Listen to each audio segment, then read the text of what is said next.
दोस्तों, आज की हमारी कहानी है एक सैनिक। बात कुछ ज्यादा पुरानी नहीं है। मेरे पापा आर्मी में हैं। उन दिनों बारिश का मौसम था और रक्षाबंधन भी करीब था, तो पापा छुट्टी लेकर घर आए हुए थे।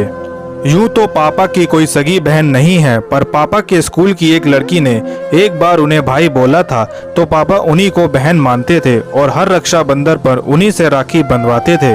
वो हमारे घर पर आती जाती रहती थी।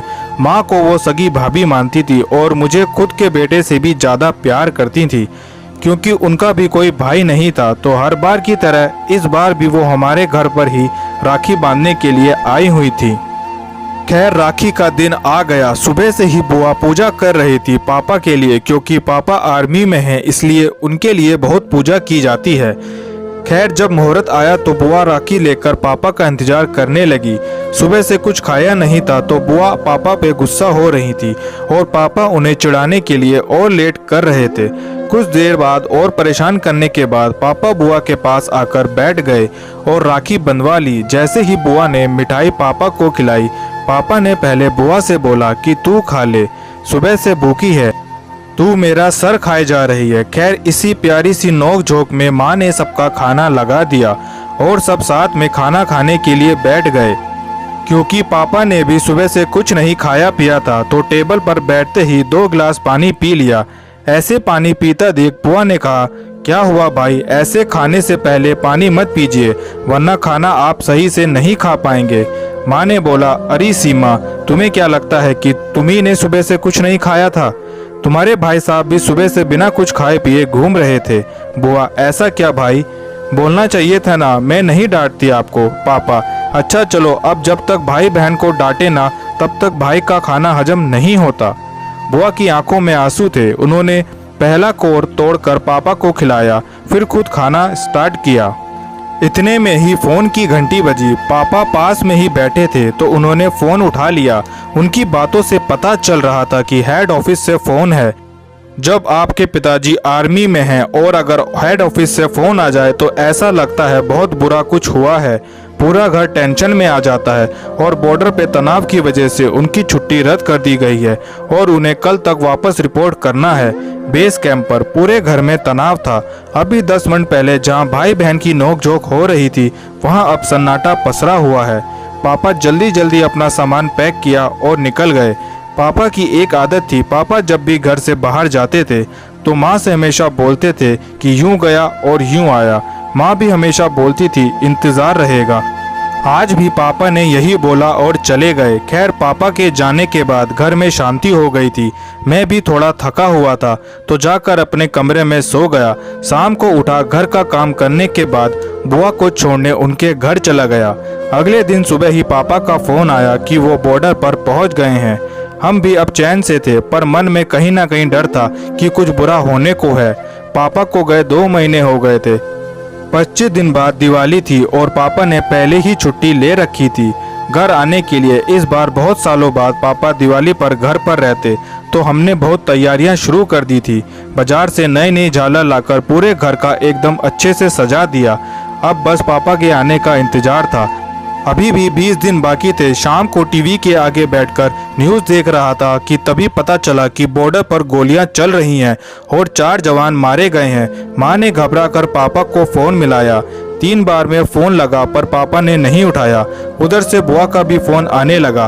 वो भी घबराई हुई थी। माँ ने उनसे झूठ बोल दिया कि सब सही है, घबराने की कोई बात नहीं, वो काम कर रहे हैं, इसलिए फ़ोन नहीं उठा पाएंगे।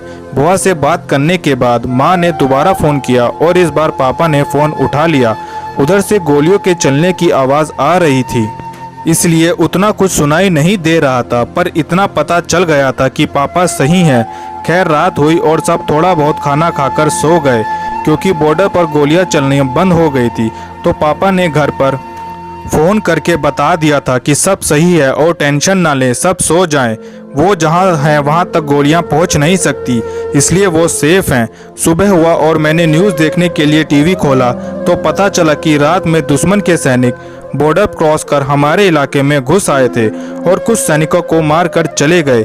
जैसे ही मैंने ये बात माँ को बताने के लिए गया तभी फ़ोन आ गया और माँ ने फ़ोन उठा लिया। उधर से जो सुना उसे सुनकर यकीन करना मुश्किल था। पापा को पीठ में गोली लगी है और हालत बहुत नाजुक है। हमें फ़ौरन राजस्थान आना होगा। मुझे नहीं पता अब क्या करना है। फ़ौरन माँ को लेकर स्टेशन पर पहुँचा। वहाँ बुआ पहले से थी, उन्हें भी यह बात बताई थी। हमने तुरंत ट्रेन पकड़ी और बैठ गए और पूरे रास्ते बुआ और माँ रोती रही, पर मैं शांत था। मुझे भगवान पर भरोसा था कि भगवान हमारे साथ इतना बुरा नहीं कर सकते। खैर देर रात हम सब राजस्थान पहुंचे। वहाँ पहले से ही पापा के दोस्त थे जो हमें लेने के लिए वहाँ खड़े थे। हॉस्पिटल पहुंचने पर देखा पापा बेड पर लेटे हुए हैं और बहुत सारी पाइप उनके शरीर को लगी हुई हैं। कुछ खून की बोतल भी पास में लगी हुई हैं। उसके बाद मुझे होश नहीं है। मुझे सिर्फ इतना याद है कि मैं पापा की बगल वाली बेड पर सोया हुआ था। सुबह हुई और मैं उठा, देखा पापा अभी भी वैसे ही लेटे हुए हैं। आज डॉक्टर कोई ऑपरेशन करने की बात कर रहे थे। दोपहर में ऑपरेशन था तो मैं उठकर दवाई लेने चला गया। मैं अपनी लाइफ के सबसे बुरे फेज से गुजर रहा था। जिस इंसान ने मुझे चलना सिखाया, दौड़ना सिखाया, वो आज मेरे सामने एक बेड पर लेटा हुआ है। ना किसी से कुछ बोल रहा है, ना ही कुछ सुन रहा है, बस चुपचाप लेटा हुआ है। दोपहर हुई, पापा का ऑपरेशन हुआ। डॉक्टर ने साफ बोल दिया था कि ऑपरेशन ज़रूरी था, इसलिए करना पड़ा। पर यह कोई ठीक नहीं है कि पापा सही सलामत रहेंगे। 2 दिनों बाद पापा को होश आया। सब कुछ सही था, पर हमें बाद में पता चला कि पापा को पीठ में गोली लगने की वजह से पापा चलने की क्षमता खो चुके हैं, जिस कारण पापा को आर्मी से वॉलेंट्री रिटायरमेंट लेना पड़ेगा। पापा को देखकर ऐसा लग रहा था कि उनके अंदर कुछ टूट सा गया है। ना वो सही से कुछ बोल पा रहे थे, ना खुलकर हंस पा रहे थे। बाहर से तो बहुत बहादुरी से दिखा रहे थे उन्हें कुछ नहीं हुआ, पर मैं जानता हूँ उनके अंदर कुछ टूट गया है। जो इंसान आज तक कभी किसी के सामने हाथ तक नहीं फैलाया, आज वो दूसरों की बदौलत अपना जरूरी काम करेगा। खैर 1 हफ्ते बाद पापा को हॉस्पिटल से छुट्टी मिल गई और दिवाली से कुछ दिन पहले पापा घर आ गए। घर आने के बाद पापा कुछ आराम महसूस कर रहे थे, पर आजकल पापा और अधिक पीने लगे थे। आर्मी में रहने की वजह से थोड़ा तो पापा पीते थे, पर आजकल कुछ ज़्यादा ही पी रहे थे। पीने के बाद भी पापा शांत नहीं रहते थे, पर फिर भी मुझे उनकी चिंता हो रही थी। दिवाली का टाइम था और पापा आज छत पर बैठे हुए थे। वहीं पर आज पापा बैठकर पी रहे थे और मैं भी पापा के पास ही बैठकर उनके पैरों की मालिश कर रहा था। पापा थोड़े नशे में थे तो आज वो अपनी पोस्टिंग की बात बता रहे थे और मैं भी बिना बोले उन्हें सुन रहा था। पापा बहुत मस्ती करते थे। हम लोग साथ साथ बैठकर खाना खाते थे, साथ सोते थे, साथ चक्कर लगाने जाते थे। उस दिन भी साथ में बैठकर खाना खा रहे थे। फुरकान मेरे सामने ही बैठा हुआ था। तभी अचानक फायरिंग स्टार्ट हो गई। हमें संभलने का मौका भी नहीं मिला और फुरकान को गोली लग गई। खैर जैसे तैसे हमने फुरकान को एक किनारे किया और जवाब में हमने भी फायरिंग स्टार्ट कर दी। घायल होने के बावजूद भी फुरकान हमारा साथ दे रहा था। करीब 3 घंटे फायरिंग के बाद हम सब ने उन्हें मार गिराया। हमारे 3 जवान मारे गए और 7 से ज़्यादा घायल हो गए। उनमें से मैं भी था। ब्लड बहुत ज़्यादा बह जाने की वजह से मैं बेहोश हो गया था। थोड़ी देर बाद जब होश आया तो पता चला कि फुरकान मर गया है और मेरे घर पर भी खबर कर दी गई है। ये जो हिंदू मुसलमान का झगड़ा है वो सब कुछ राजनेताओं की वजह से है, क्योंकि सरहद पर बस एक फौजी रहता है। ना ही वहाँ पर हिंदू के लिए कोई जगह है, ना ही मुस्लिम के लिए। बेटा अगर उस वक्त फुरकान मेरे सामने ना बैठा होता तो शायद मैं आज तुम्हारे सामने ना होता, अपने परिवार के सामने ना होता। मेरी ये जो जान है वो फुरकान की दी हुई है। तुम्हें उसका कर्ज उतारना होगा, तुम्हें उसके परिवार का भी खर्च चलाना होगा। लाइफ बहुत छोटी है, कुछ ऐसा करना जिससे और लोगों को फ़ायदा हो। अपने साथ साथ जो लोग तुमसे जुड़ गए हैं उनका भी तुम कुछ भला कर सको। बस मेरी यही एक ख्वाहिश है। अगर तुम पूरी कर सकते हो तो कर देना। संभाल लेना सबको। अब इस घर के बड़े तुम ही हो। अब जो भी है वो तुम ही हो।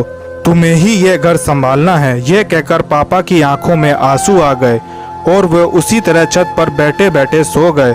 पर मैं पूरी रात जागता रहा और मन ही मन ये सोच लिया था कि अब मैं भी आर्मी में जाऊंगा और देश के साथ साथ समाज के लिए भी कुछ करूंगा। बस यही सोचकर मैंने आर्मी का फॉर्म भर दिया और जी जान लगाकर तैयारी की। कल मेरी पहली पोस्टिंग है। माँ पापा के साथ साथ बुआ के घर वालों को भी मुझ पर गर्व है।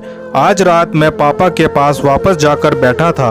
पापा आज कुछ नहीं बोले, बस यही बोले कि अब जब इतनी बड़ी जिम्मेदारी ली है तो उसको ईमानदारी के साथ पालन करना और मुझे तुझ पर गर्व है। आज मैं रोया पापा की गोद में सर रखकर। कौन कहता है कि बाप और बेटा एक दूसरे के क्लोज नहीं हो सकते। कल जा रहा हूँ मैं घर से, इन सब से बहुत दूर। बस इतना ही कहना चाहूँगा कि जब घर का एक सदस्य अगर बॉर्डर पर लड़ रहा हो तो केवल वह नहीं लड़ता, उसके साथ साथ उसका पूरा परिवार लड़ता है। हर एक सदस्य लड़ता है, खुद से, समाज से, और सबसे बड़ी लड़ाई वो भगवान से लड़ता है, रोज दुआएं मांगकर। दोस्तों, अगर आपको ये कहानी पसंद आई तो वीडियो को लाइक करें और चैनल को सब्सक्राइब करें।